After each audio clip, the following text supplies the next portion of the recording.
देखिए, वो केवल अपने आप को चोरों का सरदार नहीं कर रहे, बल्कि मुख्यमंत्री को चुनौती दे रहे हैं, क्योंकि उनको मालूम है कि ये सरकार लालू के भरोसे चल रही है। ये जगताप बाबू के बेटे हैं, नीतीश जी पर कोई कार्रवाई नहीं कर सकते। मंत्री जनता को कह रहा कि सड़कों पर आइए, सरकार का पुतला जलाइए। जब मैं मंत्रिमंडल में आपकी बात रखता हूँ तो सामने वाले को बुखार लग जाता है। सामने वाला कौन? यानी मुख्यमंत्री को बुखार लग जाता है और कहें कि 100% फर्जी डेटा पर कृषि विभाग चल रहा है। खाद की बिक्री हो, बीज की बिक्री हो, सब फर्जी है। और खाद बेचने वाला कहता है कि आपको कीटनाशक दवा खरीदना पड़ेगा तब आपको हम खाद देंगे। तो कोई सरकार का मंत्री अपनी सरकार पर इस प्रकार का आरोप लगाए कि गठबंधन की सरकार बन गई लेकिन बिहार में कुछ नहीं बदला, वही पुराना तौर तरीका चल रहा है। और वो इतने दुखी हैं और दुखी होकर कह रहे कि सब चोर हैं और मैं मंत्री हूँ तो मैं चोरों का सरदार हूँ। तो फिर मुख्यमंत्री क्या है? अगर विभाग में सब चोर और मंत्री चोरों का सरदार है तो फिर मुख्यमंत्री क्या है? तो देखिए, ये खुलेआम मुख्यमंत्री को चुनौती है। तो मुख्यमंत्री का इकबाल खत्म हो गया, उनका प्रभाव खत्म हो गया। लोगों को मालूम है कुछ नहीं कर सकते हैं। एक दूसरी विधायक हैं जनता दल यू की बीमा भारती, वो अपनी ही सरकार के मंत्री को हटाने की मांग कर रही हैं, अपनी बात पर कायम है। उल्टे ललन सिंह के दबाव में लेसे सिंह जी को अपना मानहानि का जो मुकदमा दायर करने की जो चेतावनी थी उसको वापस लेना पड़ा, लेकिन बीमा भारती अपने बात पर कायम है। तो ये आरोप हम नहीं लगा रहे। बीमा भारती ने जो आरोप लगाया वो बीजेपी ने नहीं लगाई, बीमा भारती आरोप लगा रही है कि अपनी पार्टी के मंत्री को हटाइए, उस पर वो आपराधिक मुकदमे दर्ज हैं, वो अपराध में लिप्त है। तो ये क्या हो रहा बिहार के अंदर? कार्तिक सिंह गए, फरार हैं, पुलिस कुछ नहीं कर पाई। जो खनन विभाग के अंदर जो संतोष कुमार, जो रीतलाल का गुर्गा था, वो घुस कर तोड़फोड़ करता है, धमकी देता है और पुलिस कुछ नहीं कर पाती है। तो क्या ये किस पर? यही जनता का राज? कहते कि जनता का राज है। तो जनता के राज में मंत्री कह रहा मैं चोरों का सरदार हूँ, में एक विधायक कह रहा है कि अपनी पार्टी के मंत्री को हटाइए और मैं अपनी बात पर कायम हूँ। तो बीमा भारती भी अपनी बात पर कायम है और दूसरी ओर सुधाकर सिंह भी अपनी बात पर कायम है। अगर कोई कायम नहीं है अब किसी बात पर तो वह मुख्यमंत्री जो टुकुर टुकुर देख रहे हैं उनको मालूम है कि वो कुछ नहीं कर पाएंगे। देखिए, ये विपक्षी एकता केवल ढकोसला है।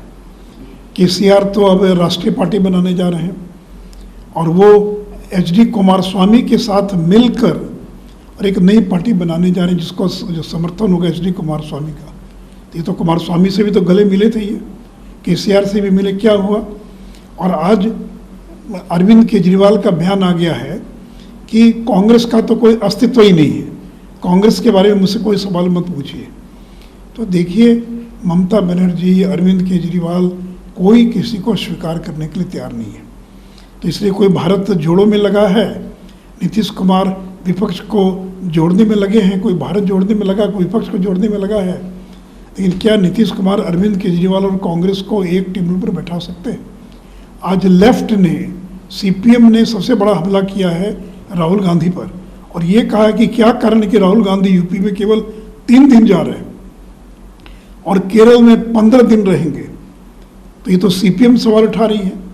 तो जब CPM ही राहुल गांधी की यात्रा पर सवाल उठा रही है कि आपको हिम्मत नहीं है गुजरात जाने की, आप हिमाचल नहीं जा रहे जो चुनाव है, और यूपी जो देश का सबसे बड़ा प्रदेश है जहाँ बीजेपी सबसे ताकतवर, वहाँ आप केवल 4 या 5 दिन का दौरा कर रहे हैं, और केरल जहाँ लेफ्ट की सरकार है वहाँ पर आप 15 दिन का दौरा कर रहे हैं।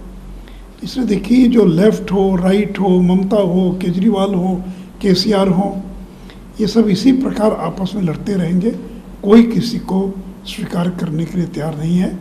और नीतीश जी का मिशन तो चालू होने के पहले ही फेल हो गया और इनको तो लग रहा था कि बारात सजाएंगे, अब बारात सजाते सजाते खुद ही दूल्हा बन जाएंगे।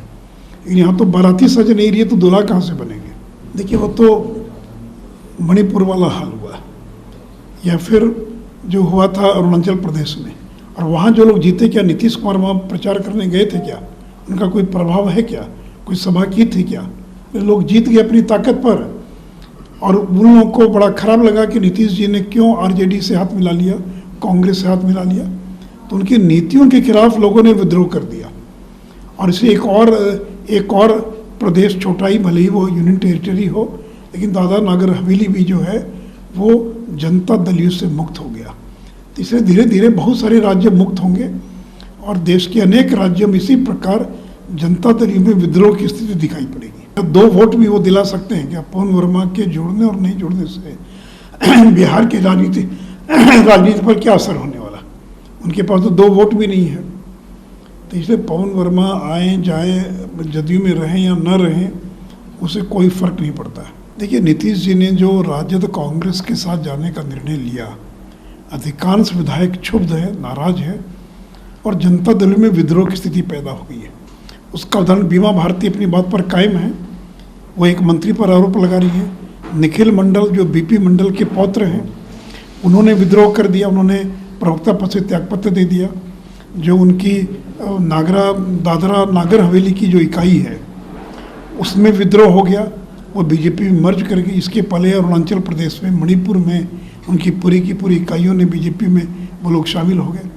तो नीतीश जी ने जो निर्णय लिया उसकी बहुत भयंकर गुस्सा उनकी पार्टी के अंदर है। एक बड़ा तबका है जो उस निर्णय से सहमत नहीं है। तभी तो ये विस्फोट प्रारंभ हुआ है। अभी तो निखिल मंडल, बीमा भारती, अभी और कई लोग आपको आगे आने वाले दिनों में दिखाई पड़ेंगे और देश के अनेक अन्य राज्यों में भी इसी प्रकार जनता दल की राज्य इकाइयाँ जो हैं वो विद्रोह करती हुई दिखाई पड़ेंगी।